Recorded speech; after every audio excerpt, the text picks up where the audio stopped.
antara novel dengan novel yang difilmkan. Lebih bermutu mana, filmnya atau novel aslinya? Novelnya, karena di novelnya Anda memiliki kemerdekaan untuk membayangkan. Kalau di film diwakilkan, Anda tidak boleh membayangkan, ya itu. Nah sekarang Anda diberi kebebasan, Tuhan itu sakarepmu. Tuhan itu wajahnya kayak apa, sakarepmu lah. Kalau Tuhan merumuskan dirinya, hidungnya terus seberapa panjangnya? Menurut Anda yang cocok. Kalau hidungnya lebih panjang nanti, loh kok hidungnya kok panjang banget. Kalau hidungnya lebih pendek, loh kok lebih pendek dari Dustin Hoffman. Anda tidak bisa merumuskan Allah, laisa kamitslihi syai'un. Justru kebebasan kita, kenikmatan kita ketika kita tidak pernah melihat Allah secara jasad. Itu dasarnya di situ. Kalau Allah jelas, nanti pasti ada yang mirip loh. Kayak ini Allah itu kayak Yusuf Kala ya, tak lihat dia. Ngeluh macam mana? Allah kok rodok-rodok. Coklatnya ini kulitnya. Angel mas tambah sampean. Wong Anda ini diberi kemerdekaan arsyah, diberi kemerdekaan semestawi. Kok Anda menginginkan kotak-kotak kan gitu? Ini kan ceritanya Nabi Musa. Ini Anda ini jurusan Nabi Musa. Pertanyaan itu hanya Nabi Musa. Nabi Musa itu kan karena dia merasa pandai, terus dia menghadap Allah. Sering dia pokoknya selalu bertamu kepada Allah. Bahkan usil Muhammad dipanggil istri maksudnya di Isra Mi'raj, Nabi Musa juga nongol gitu loh. Nabi-nabi lain agak jauh-jauh, Nabi Musa nyelonong-nyelonong. Begitu dikasih sholat 50, dicegat Mat, kamu nggak tahu susahnya ngelawan orang Tangerang. Ya minta turunin deh, jangan 50 ala apa 50 kan minta turunin. Muhammad terpengaruh, dia naik, ya Allah turunin, mungkin tidak kuat umat saya, akhirnya turun 5 sampai dari 50 menjadi 5 kali sehari. Itu kalau nggak karena perjuangan Nabi Musa. Jadi Anda ini, Nabi Musa itu punya hak royalti dari hidup Anda. Ya enggak? Lu bayangin kalau Nabi Musa nggak nongol, mampus kalian 50 kali sehari. Walah, wes nonton MU sholatnya harus 4 kali berjam. Ya kan, 1 jam, 1 jam berapa itu? 1 jam setengah itu harus sholat 4 kali, 50 kali ya sehari. Wes gak sido apa-apa wes. Wes. Terus kapan tidur sama istri? Anak ya tidur, yang satu udah tidur, satunya masih main. Setelah satunya tidur, satunya bangun. Wah padahal harus sholat terus. Wah wes gak sido gaya anak ini caranya. Bareng wes, wah lumayan ini set. Terus Allahu Akbar, Allahu Akbar. 20 menit. Akhirnya mesej. Azan bisa dipisuin ini caranya. Jadi untung ada Nabi Musa, karena Nabi Musa mati kan dia. Nah, Nabi Musa seperti Anda itu. Jadi pelajarilah Musa. Terus Musa bilang sama Allah, ya Allah, untuk saya itu dijadikan makhluk pertama, kata Musa. Musa telat. Kalau gitu sudah telat. Maksudnya ya gimana ya Allah, lu kan kamu sudah saya lahirkan sekarang, lalu itu makhluk pertama itu dulu sebelum ada Big Bang, sebelum ada Iblis, sebelum ada Jibril. Anda tahu kan yang paling senior itu Iblis. Setelah alam diciptakan, yang paling senior Iblis, baru Jibril, Mikael dan seterusnya, baru nanti Adam kan gitu. Nah tapi yang lebih senior lagi namanya Nur Muhammad. Jadi cahaya yang terpuji, cahaya itu yang akhirnya menjadi satu lukisan seperti cambuk. Tas. Begitu tas itu namanya Big Bang. Jelas. Terus ya itu sudah terjadi dulu, kamu telah mau jadi makhluk pertama. Waduh. Ya, sampai dulu waktu mau bikin pertama tidak bilang-bilang saya kan gitu kan. Ya kamu belum ada gitu kan, guyon ya lurus sama Gusti Allah itu. Tuhan tuh ya aneh-aneh aja pertanyaannya kan gitu kan. Lah kamu juga ngeyel, kamu sok pinter kata Tuhan gitu. Ya sudah kalau gitu, mbok saya dijadikan nabi terakhir. Wah enggak bisa, sudah terlanjur skenarionya. Nabi terakhir itu nanti 600 tahun lagi, namanya Muhammad. Ya, jadi saya terlalu cepat ya sudah, kamu saya larikan sekarang, ikut aja. Waduh, saya tuh pengennya kalau nggak manusia pertama ya nabi terakhir, kata gitu. Kata Nabi Musa gitu, oh belum, nanti nabi terakhir tuh 300 tahun setelah kamu nanti saya lahirkan Isa, setelah itu 300 tahun lagi saya lahirkan Muhammad. Itu rencana saya udah begitu. Lah kalau kamu nggak setuju, kamu aja yang jadi Tuhan. Kalau Tuhan gitu, ah bisa aja lu gitu kan, gitu. Terus akhirnya jadilah Musa menjadi kenyot. Ya wes, nang ngono nek anjane kula mboten angsal dadi makhluk pertama, ndak boleh jadi nabi yang terakhir. Aku minta satu aja yang terakhir, this is my last offer. Kan niku kadek last offer kon niku sapa? Ya sak karep-karepku kon niku. Lha mboten lah jenenge pun akrab niku. Nah, jadi Musa merasa akrab sama dengan orang NU itu, kalau sama Allah kan akrab, kalau mau hati agak jauh. Dia kan makanya kalau sholat kan resmi gini Allah. Kalau NU kan sudah akrab ini. Alhamdulillah Rabbil Alamin. Iya benar dia.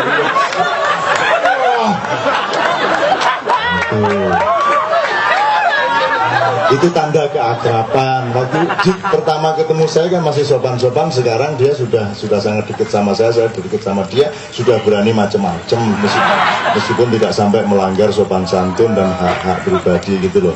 Begitu juga orang Indonesia banyak akrab sama Tuhan, saking akrabnya orang sama Tuhan akhirnya juga sudah jarang yang menjalankan kewajiban, sudah akrab ya. Kalau masih puasa Ramadan itu berarti masih karyawan, masih absen. Kalau orang sudah sama Allah, sudah freak, hajinya orang Katolik, gereja Katrina itu dari makamnya Nabi Soleh kira-kira 3-4 kilo, kemudian melewati desa Samiri yang di kampungnya Musa, baru sampai ke gereja Katrina, kemudian kita jalan lagi sekitar 5-7 kilo, baru kita naik gunung di Mesir, di dekat Israel, naik gunung, jalan kaki 3 gunung baru kita sampai di tempatnya Nabi Musa. Dan saya sarankan tidak usah ke sana, dah putus asa Anda. Kiai Kanjeng aja setelah ke sana baru putus asa. Waduh, aduh.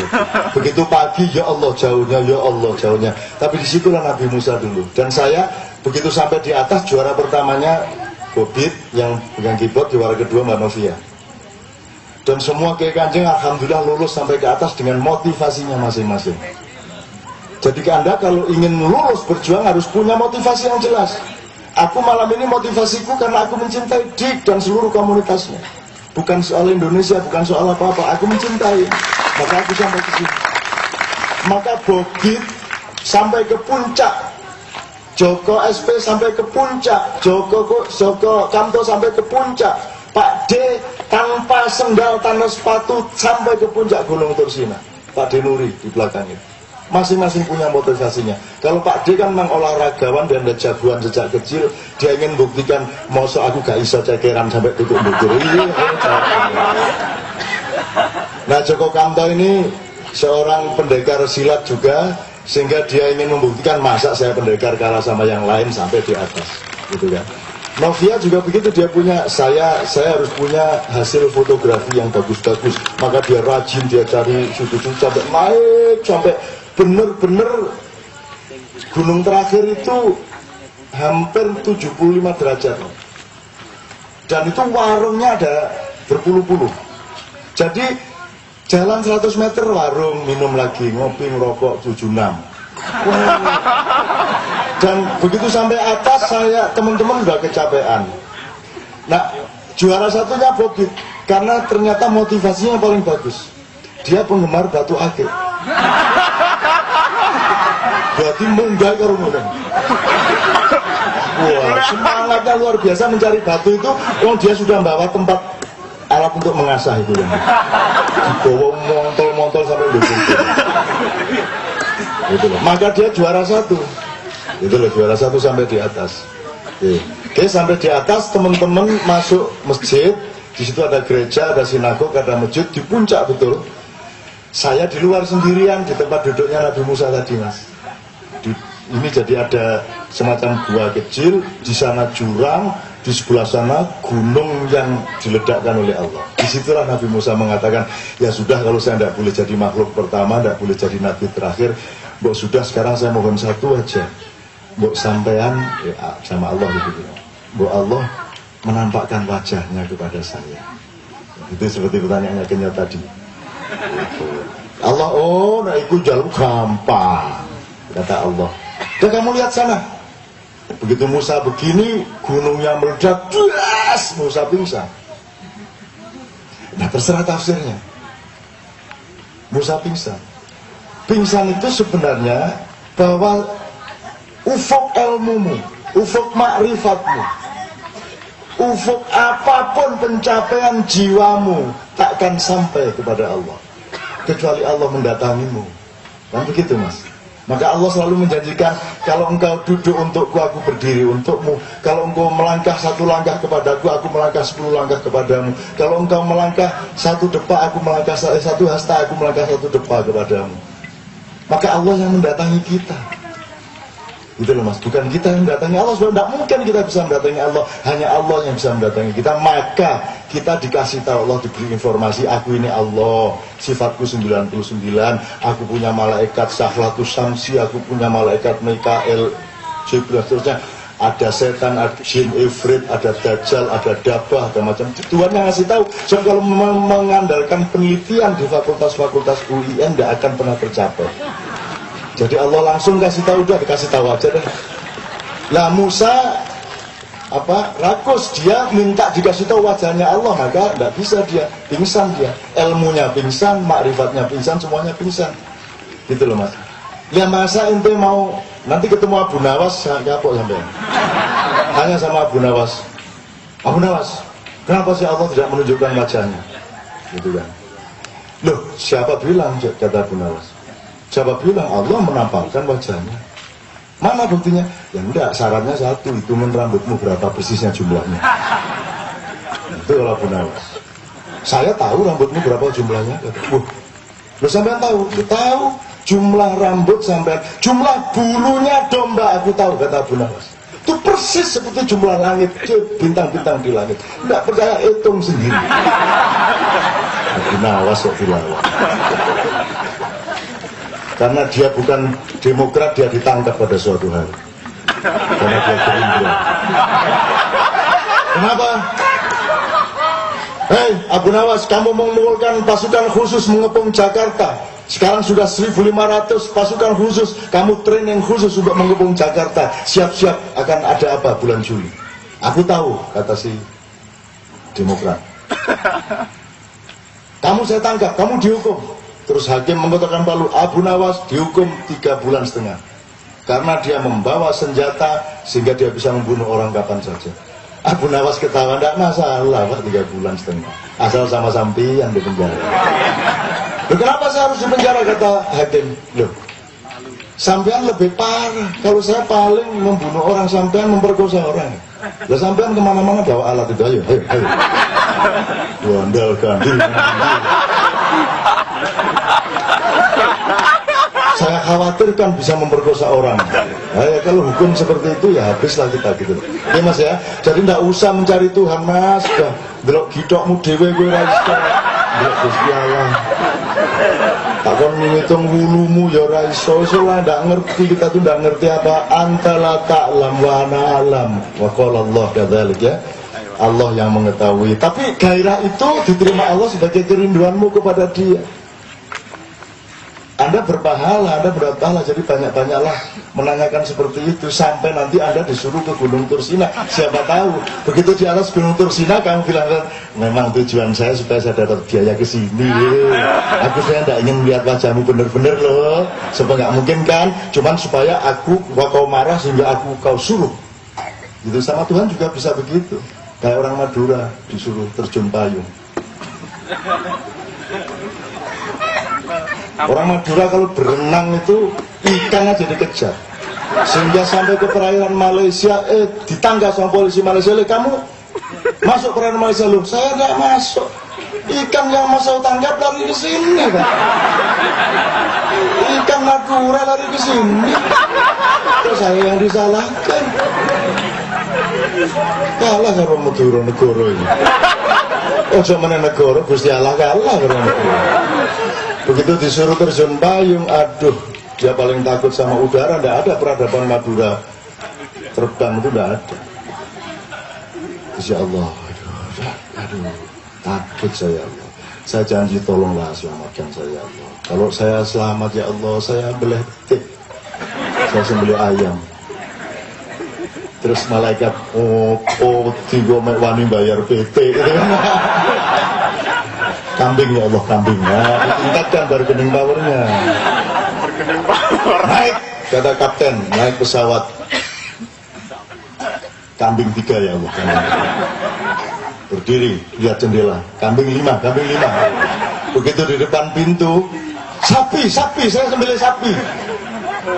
Disorong sama apa? Sama kaptennya, wajah Allah. Tapi dia masih sempat buka kunci payungnya sehingga dia bisa melayang-layang, dan ya Allah, alhamdulillah. Dan dia pikir alhamdulillah sudah cukup untuk memenuhi rasa syukur. Begitu mendarat di sini, dia copot ini mengkerik dia. Meskipun tidak boleh sapi, mau apa kan?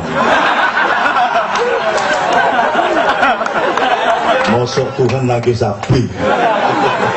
Gitu mas, sorry ya Nyot ya, gitu mas, yang relax aku. Wong wajah calon istrimu aja kamu belum tahu aja apa. Sudah beristri? Belum. Belum, lagi yang mbok aneh-aneh aja. Oke, sudah. Mengenai bagaimana apa yang mempertajam intuisi dan apa yang bisa menghancurkannya.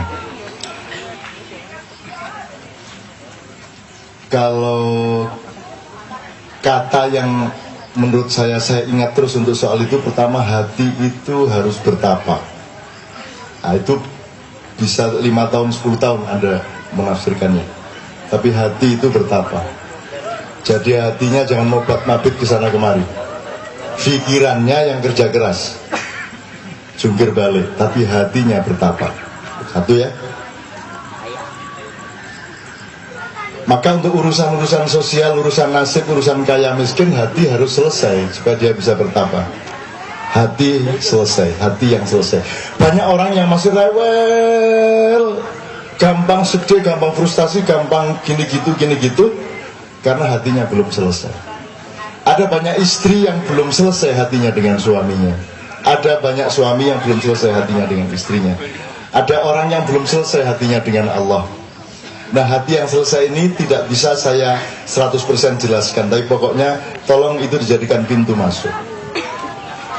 Ini untuk satu pertanyaan ya, saya jawab sub ketiga.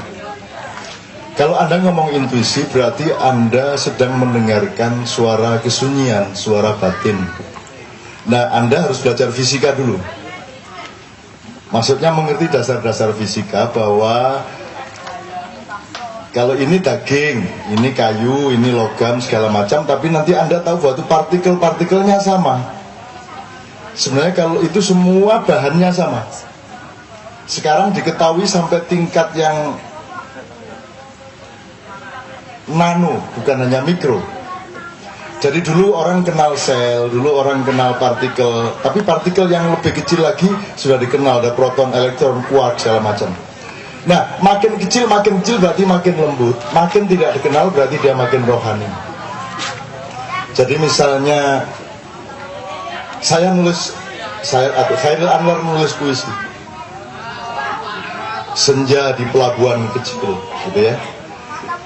Semua orang mengucapkan kata senja, semua orang mengucapkan pelabuhan, semua mengucapkan kata kecil. Maka yang disampaikan oleh Khairil Anwar bukan senja, bukan pelabuhan, bukan kecil. Senja, pelabuhan, dan kecil hanya mengantarkan sesuatu yang akan disampaikan oleh Khairil Anwar. Mengerti nggak maksudnya? Yang mau disampaikan itu adalah sesuatu yang dibaliknya. Kalau Anda beli lukisan sangat bagus, itu yang berharga bukan catnya, bukan gambarnya, tetapi yang dibalik itu, yang ada di dalam kandungan batinnya Mas Dik misalnya. Gitu ya. Nah, intuisi adalah melatih supaya Anda mendengarkan yang tidak tampak, mendengarkan yang tidak terdengar, melihat yang tidak tampak, Nek bahasa Jawanya gampang, ngrungokke suaraning asepi, mendengarkan suara kesunyian. Kalau Anda mendengarkan suara yang rame, tidak ada istimewanya, kambing juga bisa. Tapi kalau mendengarkan suara kesunyian, suara yang tidak terdengar, istri yang marah dan memaki-maki, itu lebih keras lagi kalau dia sudah diam. Istri yang diam 1000 bahasa, sesungguhnya itu teriakan yang lebih keras daripada teriakan. Nah, kalau Anda tidak punya intuisi, Anda tidak bisa mendengar itu. Jadi semua itu sebenarnya adalah jasmani dan rohani kalau kata-kata biasanya. Jadi gini, Anda punya uang 10.000 rupiah. Tugas hidup ini sederhana. Uangmu, rumahmu, ilmumu, apa saja, tolong ditransformasikan atau dirubah dari jasmani menjadi rohani. Uang itu materi.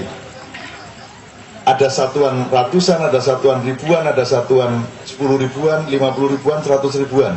Itu materinya. Bagaimana merohanikan materi yang namanya uang itu? Caranya sederhana. Begitu engkau pakai uang itu untuk sesuatu yang pasti bermanfaat dan disetujui oleh Allah, maka dia bernilai rohani. Itu yang akan membawa Anda ke surga, menjadi semacam kuda terbang buruk itu ke surga. Jadi jangan ada uang, jangan ada benda yang tidak Anda rohanikan. Dirohanikan itu maksudnya didaya gunakan untuk sesuatu yang disenangi Allah, maka dia menjadi rohani, maka dia menjadi abadi. Kalau uangmu abadi, engkau pun abadi.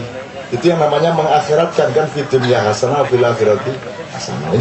Ini kalau diurai lagi masih panjang lagi, tapi intinya pokoknya, nah Anda sekarang kan hidup di daerah yang, walah Jakarta kayak gini ramenya, tidak pernah kita bisa sunyi sendiri karena kekuasaan modal-modal besar dan liberalisme komunikasi sudah masuk ke kamar kita. Televisi jam berapa saja on, betul enggak? Anda mau cari sepi susah banget. Maka ada teori kalau di Jawa namanya topong rame. Saya latihan sejak kecil, siapapun di samping saya, ramai kayak apapun, saya malah kesekaten bawa mesin tik. Saya cari pojok, saya ngetik di tengah orang ribut gak karuan. Untuk melatih di tengah keramaian seperti apapun, jangan dipikir hatiku bisa ikut ramai. Hatiku tetap suci, hatiku tetap bertapa, dan engkau tidak bisa mempengaruhi aku sedikit pun. Gitu loh Mas. Itu baru Anda akan, intuisinya akan lekat. Saya begitu melihat Novia sudah tahu itu istri saya. Jadi saya tidak perlu berjuang apa-apa. Cukup saya ketemu sekali, latihan baca puisi, besoknya syuting di Senayan, langsung saya ajak buka puasa, dan saya belum pernah ngobrol apa-apa, langsung aja, kamu sama siapa ke sini? Sama pacar saya. Oh ya sudah, kalau itu enggak apa-apa, sebenarnya saya mau lamar kamu. Marah dia. Loh ini belum kenal, belum mau ngelamar. Itu dia. Nah itu yang saya harapkan. Begitu ludahnya kena sini saya, itu berarti sudah nyambung nyawanya dengan saya. Sudah tidak bisa apa-apa dia. Akhirnya punya anak 4. Gitu. Itu Mas. Gitu ya. Mudah-mudahan kunci-kunci tadi. Jangan mengharapkan jawaban sekarang 100%. Kuncinya tadi, hati yang bertapa. Baca surat An-Nur ayat 35 yang dulu saya baca. Jadi hatimu itu diem aja. Yang bergerak pikiranmu, kakimu, tanganmu, hatinya kesana kemari, jelalatan hati ini. Pengen ini, pengen itu, pengen ini, pengen itu, enggak. Jangan begitu. Hatimu itu ngikut sama Allah. Allah engkau sudah menentukan apa yang baik bagiku dan aku ngikut, gitu loh. Makanya saya tidak pernah nyalek, tidak pernah pengen jadi apa-apa. Dan saya tidak ada masalah tidak jadi apa-apa atau jadi apa-apa. Tidak ada bedanya gitu loh. Saya bersama penonton 100, 1000, 35.000, 50.000, 60.000, saya pernah, tidak ada bedanya. Mau 5 orang tidak ada bedanya. Karena hati saya bertapa diem, tidak ada masalah. Wong yang penting hati saya sama Allah terus, gitu ya. Nanti akan kelihatan deh. Anda mau ngelukis, itu sudah ada lukisannya, sudah kelihatan. Anda mau ngomong di depan orang, besok presentasi, sudah hurufnya sudah muncul di depan Anda. Saya tidak pernah punya persiapan, saya tidak pernah baca buku seumur hidup. Kecuali Nogosoro Sabu Inten sama Winnetou and the Sundance. Winnetou dan apa ini? Winnetou and Shatterhand, Old Shatterhand, Winnetou and Old Shatterhand. 2 buku itu yang saya baca. Koping Ho pun tidak. Kebanyakan itu. Jadi Nogosoro Sabu Inten 29 jilid itu tok. Tokoh saya namanya Kebukanigoro, berarti tok. Saya tidak pernah baca buku tasawuf, saya tidak pernah, kecuali Al-Quran. Kalau Al-Quran, bodoh kalau kamu tidak baca. Kalau kamu tidak sempat mengkhatamkan, alah bismillah, buka, langsung bermakna dia. Sakit apa? Kamu sakit? Repot mau cari obat, wudhu, sholat, bismillah, buka Quran, set, baca itu 2 halaman yang kamu dapatkan itu, terus baca lagi nanti ketemu obatnya apa. Jodoh gitu. Kok banyak huruf N sama F ya? Sama Fa sama ya. Oh, berarti Novia gitu. Iya, ide juga gitu. Kok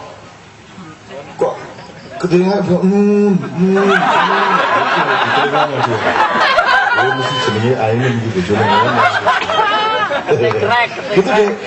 Loh, sorry ya, ini boleh saya panjangin dikit supaya ini anak jasad ini, ya. Kalau Anda serius dan Anda tidak terganggu oleh ya, jangan goblok. Itu nasihat saya untuk mulai cuma 1, tidak pernah saya ceramai. Jangan bodoh gitu. Bodoh itu apa? Kamu melakukan hal-hal yang tidak berguna, kamu tidak melakukan hal-hal yang kamu tidak melakukan hal-hal yang akan misalnya narkoba, itu bukan jahat, goblok itu. Goblok. Jangan goblok. Jawab pertanyaan wartawan terseret oleh pertanyaannya, itu goblok. Jangan mau terseret. Kamu yang harus nyeret orang. Jangan cari uang, goblok kamu. Uangnya harus cari kamu. Bikinlah supaya kamu memiliki magnet untuk didatangi uang. Itu pun uang ditanya dulu, kamu siapa kamu? Ngapain kamu kesini? Gitu. Sama uang juga harus kejam. Kamu caleg dari mana? Ini uang dari kirim caleg mana? Gitu dong. Harus kejam. Nah, semakin itu semakin mahal toh kita, semakin mahal gitu deh ya. Oke. Ini kalau diterusin asik, banyak sekali nih, baru masuk perguruan bener-bener kalau sudah begini. Tapi nantilah, ini umum gitu ya. Oke. Yang kedua tadi, yang rumah tangga, saya kira jawaban primernya dari beliau berdua, dari Mbak Mirna, ya dari istri-istri lah ya. Nanti saya nambahin, Mas Di juga nambahin, tapi biar mereka, kalau saya yang ngomong dia tidak bisa bantah, nanti juga tidak sah, biar mereka yang nanti Anda akan kaget mendengarkan jawaban mereka. Jadi saya tunda ya, ini biar dijawab mereka dulu nanti. Kedua, soal rumah tangga tadi, yang kedua apa ya Mas tadi Mas? La yukallifullahu nafsan illa wus'aha ya. Pertama, la yukallifullahu nafsan usaha. Yang kedua, kenapa Allah tidak menampakkan wajahnya? Pikir pertanyaannya RYIN kenyot. La yukallifullahu nafsan illa wus'aha itu saya ceritain dulu tentang orang buta yang pada suatu pagi mau ikut berjamaah di Masjid Nabawi. Rasulullah menjadi imamnya. Pagi itu kebetulan tidak ada barengannya dia jalan ke masjid, sehingga dia harus cari jalan sendiri, sehingga dia terantuk oleh batu dan dia jatuh, berdarahlah keningnya. Dan tidak ada yang nolong sampai ke masjid, dia masih mengusap-usap gini, dilihat Rasulullah, kenapa kamu? Waduh, saya terjatuh karena nggak ada yang menuntun saya ke masjid. Oh, sini saya usap sama Rasulullah, diusap. Terus Rasulullah mengatakan, insya Allah separuh dosamu sudah diampuni oleh Allah. Gitu ya. Ingat ya, orang berdarah negatif, orang jatuh negatif, tapi diampuni Allah positif. Jadi Anda melihat darah mengalir tadi itu positif apa negatif? Ya, ini analog dulu. Sepulang dari sholat subuh, dia jalan lagi, nggak ada juga yang jurusan dia itu. Jatuh lagi, begitu dia mau jatuh, mau ketimpa batu, ternyata ada tangan besar yang menangkap dia sehingga dia berdiri lagi dan selamat. Terus, loh siapa kamu yang menolong saya? Nah, yang nolong terus ngatakan, sorry saya iblis gitu lagi, maaf ya. Loh kenapa iblis kok menolong saya? Loh ya karena semua ada strateginya dia. Maksudnya gimana? Tadi kamu jatuh sekali, separuh dosamu diampuni. Kalau kamu jatuh sekali lagi, habis dong dosamu. Jadi saya tolong kamu kan gitu, kata si iblis. Saya tanya sama Anda, pengennya Anda ditolong iblis apa enggak? Jadi siapa bilang kalau orang jadi gila itu terus menjadi tidak lolos? Alhamdulillah kalau kita jadi gila, karena kita bebas dari neraka. Makanya saya selalu mengatakan, apakah wanita telanjang di atas panggung itu halal atau haram? Saya bilang halal, tidak ada masalah. Wanita silakan telanjang di sini, nanti dangdutan joget telanjang di sini. Kok halal Zaknun? Loh, dah kalau sampean guru TK habis joget telanjang di sini, kira-kira besok masih jadi guru TK enggak? Kira-kira sampai rumah sama suami gimana? Digebukin. Kira-kira Anda di tengah-tengah arisan dan pengajian Anda tersisih apa enggak? Kenapa? Karena gila. Jadi kalau orang gila tidak masalah joget di panggung telanjang, itu tidak masalah. Tidak ada hukumnya orang gila kok.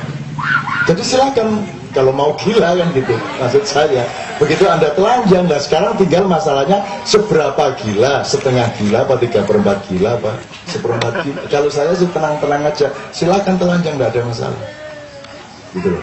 Begitu kamu telanjang kan berarti kamu gila. Kalau kamu gila kamu bebas hukum, Allah tidak akan masukkan kamu ke neraka gitu loh. Kesenangan orang neraka nanti lihat kamu telanjang gitu. Kalau laki-laki pasti haram hukumnya untuk berdiri di atas panggung karena merusak perasaan orang. Bayangin jeleknya kayak gitu telanjang di panggung itu kan, waduh gitu kasih kenangan yang sangat buruk banget. Ya kalau kayak saya agak langsing gitu. Ya ini analogi. Jadi Mas, ada dua kemungkinan kenapa seseorang Anda anggap tidak kuat menanggung apa yang Allah janjikan bahwa la yukallifullahu nafsan illa wus'aha. Yang pertama, apakah menurut Anda sistem pendidikan kita, pendidikan keluarga dan budaya kita sudah mengembangkan seseorang, setiap manusia sampai ke tingkat kemampuannya yang wajar? Misalnya penggunaan otak, penggunaan hati, struktur mental. Menurut Anda, apakah sekolahan Anda sampai Anda, rektor Anda, Komarudin Hidayat itu matang enggak mentalnya? Enggak toh? Jadi tidak ada jaminan bahwa seorang dokter itu matang mentalnya. Betul enggak? Kalau Anda mau dilantik menjadi dokter, dipromosikan, jam 11 siang Anda pakai toga terus dilantik, jam 9 pagi Anda masih meniduri ibu kos atau meniduri menzinai lah, itu kira-kira tetap jadi dokter atau batal? Tetap. Karena sekolah tidak ngasih apa-apa kepada Anda, tidak ngasih moral dan tidak ada urusan sama itu semua. Anda paginya korup putih, jadi kamu dapat pendekar dikit aja udah kalah kamu. Nah yang mana usahanya ini? Usahanya ini pada potensi dasar dia atau karena dia malas maka dia kemudian menjadi rapuh hidupnya. Jadi usaha itu sesuatu yang discussable ternyata. Dilatar belakangi Mas Genyat oleh kekeliruan peradaban selama 200 tahun terakhir ini yang luar biasa. Saya ingin, ini rumus yang nanti silakan diskusikan. Manusia modern ini salahnya satu menurut saya. Di wilayah-wilayah di mana dia harusnya bebas, dia malah niru, dia malah patuh, dia malah bebek, dia malah plagiat. Kalau dia bebas, bikin sesuatu apa saja, yang penting dia bisa bertanggungjawabkan, oke. Itu misalnya kesenian, gitu ya, kebudayaan, negara, politik itu bebas. Mau bikin PKB monggo, bikin PAN monggo, bikin Gerindra monggo, bikin Demokrat monggo, tidak ada masalah. Di situ bebas. Kamu harus independen, kamu harus merdeka di situ. Di dalam ibadah mahdoh, hubungan sama Allah sama Rasulullah, kamu tidak bebas di situ, kamu harus patuh. Ini orang terbalik. Ketika dia harus patuh, dia malah bebas. Terserah saya mau sholat tidak sholat. Terserah saya mau Jumatan tidak Jumatan. Terserah saya. Lah di situ wilayah di mana kamu harus patuh, malah kamu bebas. Ketika kamu harus bebas, malah kamu patuh. Nah, Kiai Kanjeng di kesenian tidak mau patuh. Ini disebut kesenian yang tidak bisa. Wong kita memang tidak mau kesenian. Ini kesenian cuma alat saya kok. Bukan saya mengabdi kepada alat dong, alat yang harus mengabdi kepada saya, kan begitu. Jadi manusia modern terbalik, di wilayah di mana dia harus taat malah dia patuh, di wilayah di mana dia patuh malah dia bebas, malah dia tidak patuh. Kan hidup cuma dua, nyari sendiri apa dicariin, cuma itu tak. Mau cari jodoh ya begitu, mau cari kerjaannya gitu, mau ke akhiratnya begitu. Ente mau ke akhirat sendiri atau ngikut Pak Yai, kan gitu. Ittiba atau sendiri, Anda mau ngikut atau mau enggak, cuma gitu.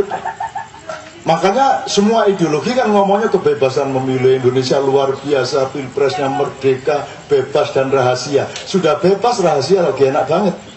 Mestinya kan jangan rahasia, karena dengan rahasia itu orang menjadi punya peluang untuk munafik. Tertipulah caleg-caleg itu, karena rahasia tuh. Sudah terlanjur ngasih banyak, meraktir aja ke rumah, habis contohnya naik ke rumah makan saya sudah sediakan. Dia pikir dicoblos, dia sudah sobek banyak sekali, ternyata yang nyontreng dia cuma 3 orang dari 150 orang yang dia undang makan siang. Stres dia seumur hidup. Itu mas ya, saya lebar-lebarkan. Jadi usaha itu tetap cuman Anda sendiri yang tidak mau berkembang ke tingkat usahanya Allah. Satu ya. Nomor 2, kok tidak ingin melihat wajahnya. Ya ini ya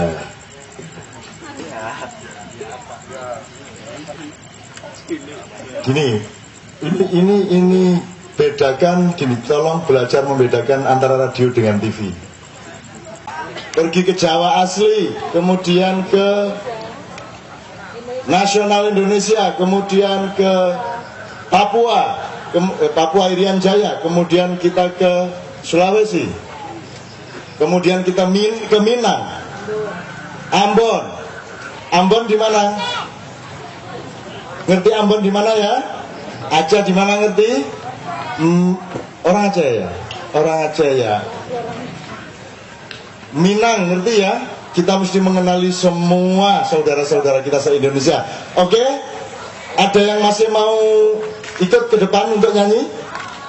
Ya, bismillah ya. Untuk supaya acara ini bukan, ya, begitu bisa langsung ikut nyanyi ya. Oke, bismillahirrahmanirrahim. Yuk kita mulai dari Bali dulu. Tentu saja bukan gamelan Bali dan pemukulnya juga bukan pemukul Bali, sehingga bunyinya pasti tidak sama dengan musik Bali. Tapi pokoknya kita menghormati kebudayaan Bali dengan mencoba membunyikannya. Begitu awalnya ya. Yuk teman-teman Kiai Kanjeng.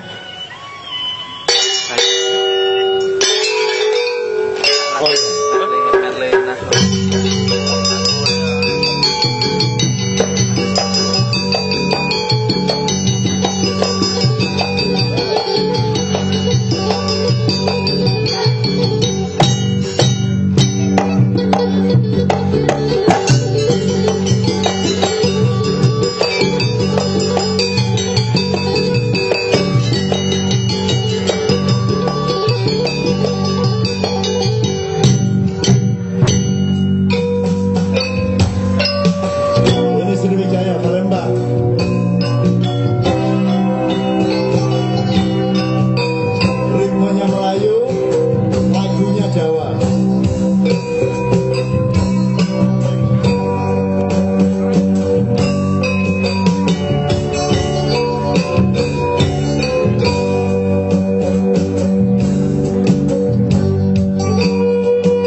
bersyukurlah karena saya sebenarnya punya beberapa slide juga ya. Saya waktu di Aceh tsunami, saya kebetulan mengantarkan Cat Stephen untuk ke sana dan naik helikopter, dan saya memfoto yang hasilnya Allah juga ya, tapi saya nggak mempersiapkan itu untuk acara pada malam hari ini.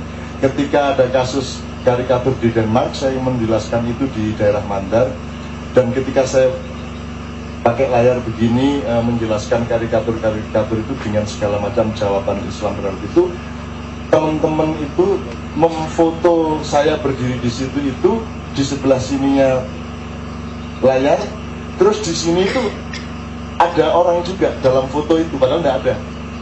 Nah, ada orang juga yang wajahnya cahaya, jadi gamis putih, tangannya ada, cuman kepalanya cahaya. Jadi itu Rasulullah sendiri yang hadir di situ. Karena kita sedang semua memprihatinkan keadaan Rasulullah gara-gara kartun di Denmark itu. Kemudian kita juga ke Belanda, ke tempatnya Geert Wilders, kita ingin dialog segala macam. Saya kan tidak keberatan Rasulullah dihina. Tidak keberatan itu artinya Rasulullah kok dihina. Ya diguyu kan Rasulullah. Rasulullah itu tidak apa-apa dihina, tidak akan mengurangi apapun pada Rasulullah. Jadi hinaan itu pasti akan memantul. Wa ma romaita idh romaita walakin Allah akan begitu. Rasulullah sendiri tidak mungkin marah, tidak mungkin geram. Dan semua orang juga mengetahui bahwa Rasulullah tidak mungkin marah, tidak mungkin geram terhadap hinaan-hinaan. Rasulullah pasti akan tersenyum dan mengatakan Allahumma di qaumi fa innahum la ya'lamuna ma yaf'alun. Ya Allah, berilah petunjuk kepada mereka karena mereka tidak mengerti apa yang mereka lakukan. Kira-kira gitu yang dilakukan Rasulullah. Nah, ada banyak sekali cerita-cerita seperti itu, teman-teman sekalian. Kita tinggal mensyukuri, tapi jangan kita dramatisir. Sebagaimana tadi saya mengatakan mengenai mencicipi kesengsaraan Rasulullah, saya itu pokoknya kalau Rasulullah tangis dan saya itu seperti cinta segitiga. Jadi kalau saya tidak menahan diri, maka saya pasti menangis. Dan kapan saya sedih, pasti sasaran pertama Rasulullah. Sehingga 3-4 hari yang lalu itu ketika saya sangat sedih melihat Indonesia, melihat kenapa kok begini SBY, kenapa kok begini Wiranto, kenapa saya sedih dalam arti yang tulus ya. Saya tidak mengecam, saya tidak memprotes, saya tidak berontak, saya tidak apapun. Saya menyedihkan karena saya sangat cinta sama mereka semua, dan saya sangat cinta kepada bangsa Indonesia. Saya sangat bangga. Nah, tiba-tiba istri saya ngecek saya di mana melalui BlackBerry-nya itu. Istri saya, ya ini kan sebenarnya kalau dilihat dari sudut dunia ini kan kita ini kayak kambing toh. Jadi ini ada tali yang namanya BlackBerry yang melayu nang ndi kono ya. Gitu ya. Aslinya cuman saya pura-pura enggak tahu kan itu. Wis bapak-bapak wis aku kate nang ndi rek paling nang ngene dik doang. Nah, ketika istri saya ngecek saya ada di Madinah gitu loh. Panik istri saya. Loh, kok Cak Nun di Madinah? Aku lari dia.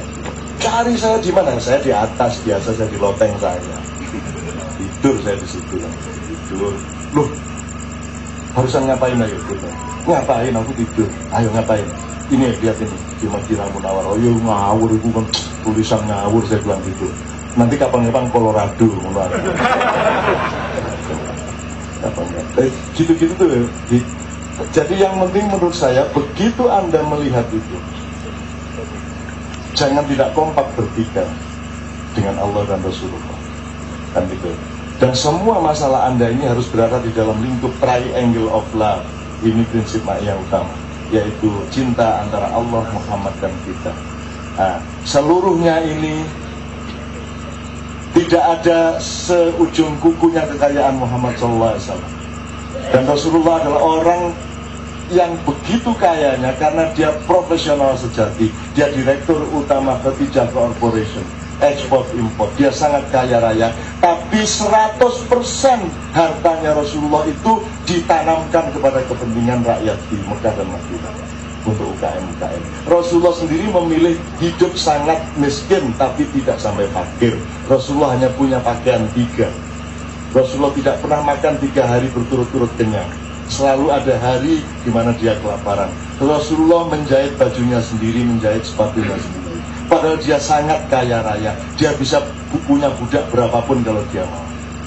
Jadi Rasulullah zakatnya, infaknya, sedekahnya saya kira tidak hanya 100%, lebih dari itu. Tentu saja kita tidak usah seperti Rasulullah, tapi kita membuntuti beliau. Beliau adalah cakrawala kita. Jadi begitu Anda diberi rahmat oleh Allah, entah berupa macam-macam, tulisan Allah atau tanda Allah itu macam-macam. Kadang-kadang kayak tidak ada apa-apa, tapi Allah hadir. Caranya Allah hadir selalu melalui simbol yang kita kenal. Jadi tiap hari jangan tidak peka, tiap hari selalu ada kehadiran Allah, gitu loh. Cara Allah hadir itu sederhana, misalnya Anda milih hotel, dapatnya kamar persis tanggal lahir Anda, misalnya gitu ya, gampang-gampang aja. Waduh ini enaknya pijet, aduh ya Allah ini betul aku datang tukang pijet, gitu loh Mas. Jadi hati-hati kalau sudah dekat sama Allah, jangan punya keinginan macam-macam, tercapai loh nanti. Awas loh. Istri saya itu gawat itu. Istri saya itu jangan punya keinginan datang langsung, gitu loh. Kalau dia masih awet sama saya itu berarti dia belum pernah punya keinginan untuk pisah dari saya. Kalau dia punya keinginan langsung terjadi itu. Mate Ali. Itu teman sekalian, ya Allahumma sholli wa sallim ala sayyidina Muhammad. Jangan didramatisir, jangan dibesarkan dirimu karena tidak ada yang besar kecuali Allah Subhanahu wa taala. Jangan bangga pada apapun saja dan jangan menjadi orang besar. Anak-anakmu jangan dijadikan manusia unggul.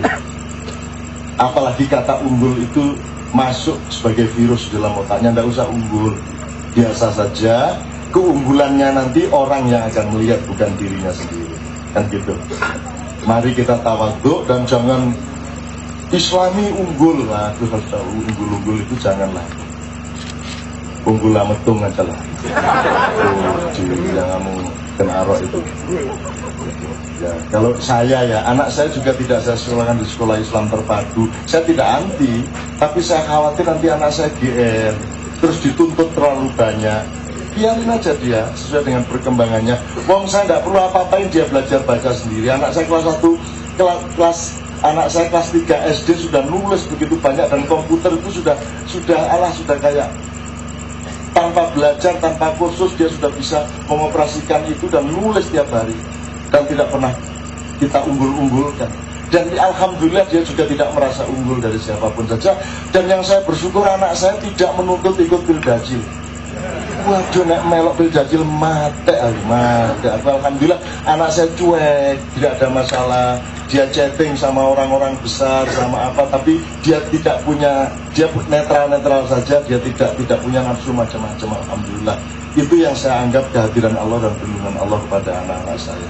Jadi mari kita hati-hati sama anak-anak kita semuanya juga. Amin ya rabbal alamin. Teman-teman sekalian, saya kembalikan kepada Mas Dik, saya minta maaf atas segala kekurangan saya. Jam 9 malam harus segera tidur karena dia punya kondisi tertentu. Jadi jangan bilang haram kalau tidak tidur jam 9 malam hanya karena Anda punya kondisi badan yang jam 9 malam harus tidur. Enggak, ada orang sampai pagi tidak ada masalah. Di tengah angin malam yang katanya jahat, begadang, jangan begadang. Ini kan tidak berlaku lagunya Merah mah. Berlaku enggak? Nggak berlaku, salah lagu itu kalau menurut pandangan kita. Tapi nggak apa-apa, itu tetap dinyanyikan untuk orang-orang yang tidak kuat begadang. Kan begitu juga ngerokok, Facebook segala macam. Mentang-mentang santrinya nggak